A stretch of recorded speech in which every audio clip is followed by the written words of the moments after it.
শবে বরাতের রাত্রিতে আল্লাহ পাক রব্বুল আলামিনের কুদরতি কদমে সিজদায় পড়ে চোখের পানি ফেলাইতেন। আম্মা জান আয়েশা রাদিয়াল্লাহু তাআলা আনহা বলেন, আল্লাহর নবী সাল্লাল্লাহু আলাইহি ওয়াসাল্লাম একবার রাতের বেলা আমার ঘরের মধ্যে আসলেন। ঘুমের প্রস্তুতি নেবেন নবী করিম সাল্লাল্লাহু আলাইহি ওয়াসাল্লাম নিজের শরীর থেকে জামা মোবারক খুলে ফেললেন। ঘুমের প্রস্তুতি নেবেন এমন সময় জিবরাইল আমিন এসে উপস্থিত হয়ে গেলেন। জিবরাইল আমিন এসে বললেন, নবী গো, আজকের রাত্রিটি হলো শবে বরাতের রাত্র। আজকের রাত্রটা হলো অনেক গুরুত্বপূর্ণ, অনেক ফজিলতপূর্ণ রাত্র। ও গো নবী, নবীর কাছে যখন এই আওয়াজ দিয়া দিলেন, আল্লাহ নবী সাল্লাল্লাহু আলাইহি ওয়াসাল্লাম তার জামাটা আবার পরিধান করে ফেললেন।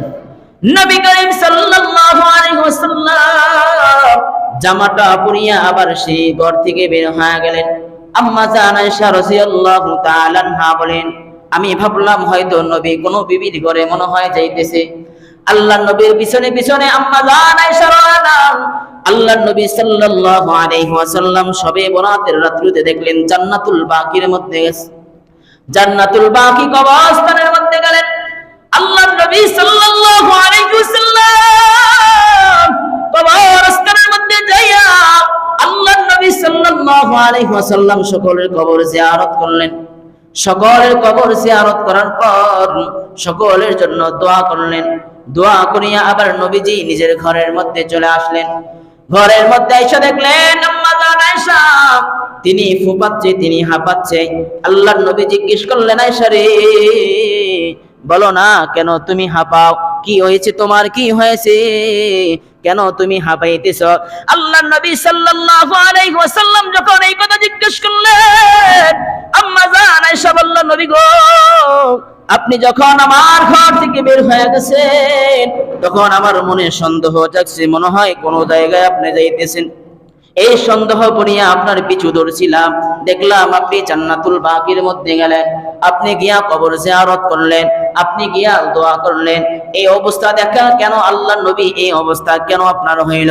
আল্লাহর নবী সাল্লাল্লাহু আলাইহি ওয়াসাল্লাম বললেন, আয়েশা রে, আজকে এমন একটা রজনী, এমন একটা রজনী আজকে, বলে আজকে হলো শবে বরাত, আজকে হলো বরকতপূর্ণ রজনী। এই রজনীতে আল্লাহর কাছে যে বান্দা যা চাইবে আল্লাহ পাক রব্বুল আলামিন তাকে মাফ করে দিবে। বলেন সুবহানাল্লাহ। আল্লাহ নবী সাল্লাল্লাহু আলাইহি ওয়াসাল্লাম আম্মা জান আয়েশাকে বললেন, আয়েশা, তোমরা যদি আমাকে অনুমতি দাও তাহলে আজকের রাত্রিতে আল্লাহর ইবাদতের মধ্যে কাটায়া দেব। হায় হায়, নবী তো প্রত্যেক রাত্রিতে ইবাদত করতেন, কিন্তু কেন স্পেশাল ভাবে এই রাত্রটা নবীকে চাইলেন? এখন বলতে পারবেন ইবাদতের জন্য কি স্ত্রী থেকে অনুমতি নিতে হয় নাকি? হ্যাঁ হ্যাঁ, নিতে হয়, কারণ রাতের বেলা স্ত্রীদের হক আছে না নাই? সবাই আওয়াজ দিয়া বলেন। ইসলাম আমাদেরকে এটাই শেখায়, রাতের বেলা স্ত্রীর হক আছে। যদি স্ত্রীর হক নষ্ট করবেন তাহলে স্ত্রী থেকে অনুমতি নেওয়া আপনার জন্য জরুরি। আল্লাহর নবী সাল্লাল্লাহু আলাইহি ওয়াসাল্লাম বলেন, আয়েশা রে, আমি এই রাত্রটা ইবাদতের মধ্যে কাটাইতে চাই। আল্লাহর নবীর স্ত্রী আয়েশা তিনি অনুমতি দিয়া দিলেন। নবীজি এই রাত্রতে নামাজের মধ্যে দাঁড়ায় গেলেন। নামাজের মধ্যে দাঁড়ায়া আম্মা জান আয়েশা বলেন, আমি নবীকে প্রতিদিন নামাজ পড়তে দেখি, তবে আজকের মতো নামাজ আমার জিন্দেগিতে আর কখনো দেখি নাই, এমন ভাবে পড়তে নামাজ। আল্লাহর নবী সাল্লাল্লাহু আলাইহি ওয়াসাল্লাম যখন সিজদার মধ্যে গেলেন, হায় রে, নবীর নামাজ কত সুন্দর, নবীর নামাজ কত সুন্দর। আল্লাহর নবী সিজদার মধ্যে যায় ওঠারে কাঁদতেছেন। হায় হায়, উম্মতের জন্য নবীজি চোখের পানি ফেলান। হায় হায়, উম্মতের জন্য এত পরিমাণে কাঁদতেছেন। যেই নবীর জিন্দেগির আগেও গুনাহ নাই, পিছনেও গুনাহ নাই, যেই নবী হলেন নিষ্পাপ মাসুম, ওই নবী চোখের পানি ফেলাইতেছে সিজদার মধ্যে যাইয়া। আম্মা জান আয়েশা বলেন, এত লম্বা আল্লাহর নবী সিজদায় পড়ে রইলেন, আমি ভাবলাম হয়তো নবীজি দুনিয়ায় নাই, নবীজি মনে হয় আর দুনিয়ার জমিনে বেঁচে নাই।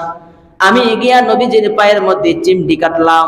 চিমটি কাটার পর নবীজি পা লড়ালেন। আমি বুঝলাম না নবীজি এখনো জীবিত আছেন। আমি জিজ্ঞেস করলাম, আয় নবী গো, আগো সরদার, আগো সরদার, এ রাহমাতুল লিল আলামিন, কেন আজকে রাতে এত পরিমাণে ইবাদত করলেন? আল্লাহ আল্লাহর নবী সাল্লাল্লাহু আলাইহি ওয়াসাল্লাম বললেন, আয়েশা রে, তুমি তো জানো না কেন আজকে রাত্রিতে এত পরিমাণে ইবাদত করছি। এই আয়েশা, আমার মাহবুব, আমার রব, আমার প্রভু আল্লাহ রাত্রিতে শুরুর ভাগে এই সন্ধ্যাবেলায় প্রথম আসমানে আয়েশা উম্মতরে বান্দারে ডাকতে থাকে, আয় বান্দা, আমি রব প্রথম আসমানে চলে আসলাম, কি লাগবে তোমার বলো, কি প্রয়োজন তুমি বলো, তোমার কি হাজত, তোমার কি চাওয়া আমি রবের কাছে বলো। আমার রব প্রথম আসমানে বান্দার জন্য চলে আসে, আর আমি বান্দা হয়া আমি বুঝি ঘুমের ঘরে আমার সময়টাকে অতিক্রম করব না? না, এটা হতে পারে না। আমার রব যেহেতু আসছে, তাহলে আমাকেও আমার রবের নিকট যাইতে হবে। এজন্য এত পরিমাণে নেক আমল করলাম, এত পরিমাণে আমল করলাম, যাতে করে আমার আমল দেখে আমার রব আমার প্রতি খুশি হয়ে যায়। বলেন সুবহানাল্লাহ। আম্মা জান আয়েশা বললেন, নবী গো, এই রাতের কি ফজিলত। আল্লাহর নবী সাল্লাল্লাহু আলাইহি ওয়াসাল্লাম বলেন, আয়েশা রে, এই রাত্রিতে যে এত পরিমাণ লোককে আল্লাহ জাহান্নাম থেকে মুক্তি দিয়া দিবেন। ওই বনি কলবের গোত্রের লোকেরা যত পরিমাণে বকরি পালন করে, ছাগল বকরি পালন করে, এদের প্রত্যেকটা বকরির পশমে কতগুলি পশম আছে, প্রত্যেকটা বকরির শরীরের মধ্যে যতগুলা পশম আছে, সবগুলি পশম যদি একত্রিত করা হয়, যতগুলি পশম হবে, মানে অগণিত পশম হবে। ওই অগণিত লোককে আল্লাহ পাক রব্বুল আলামিন শবে বরাতের রাত্রিতে জাহান্নাম থেকে মুক্ত করে দেয়। বলেন সুবহানাল্লাহ।